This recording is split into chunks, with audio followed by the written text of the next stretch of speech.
В один из жарких летних дней, когда асфальт плавился под ногами, а воздух был пропитан выхлопами и раздражением, Стивен Сигал прибыл в небольшой американский городок на съемки малобюджетного боевика. Он всегда выглядел одинаково: черные очки, длинный плащ, спокойная походка и взгляд человека, повидавшего слишком многое, чтобы удивляться.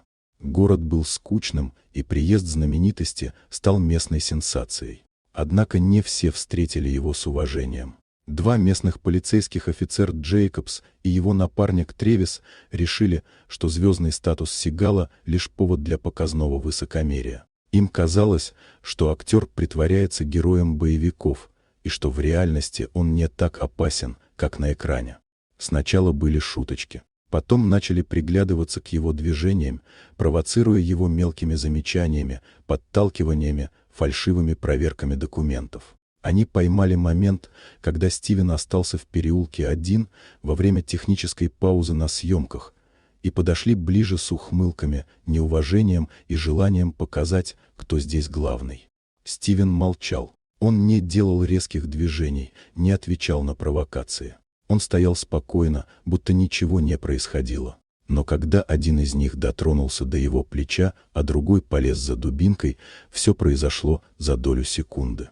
Сигал двигался плавно, но молниеносно. Один из офицеров оказался на земле, ударенный точным движением по шее, обезоруженный и дезориентированный. Второй успел лишь выдохнуть удивленно, прежде чем Стивен вывернул ему руку, провел бросок, и тот тоже упал, захлебываясь от боли и шока. На шум выбежали члены съемочной группы. Люди с телефонами уже снимали происходящее. Полицейские медленно поднимались с земли, держась за ушибы, ошарашенные не только физической болью, но и осознанием. Перед ними не актер, играющий бойца, а настоящий мастер, человек, который владеет собой и ситуацией без лишних слов. Сигал спокойно вытер руки платком, вернулся на площадку и продолжил сцену, будто ничего не произошло.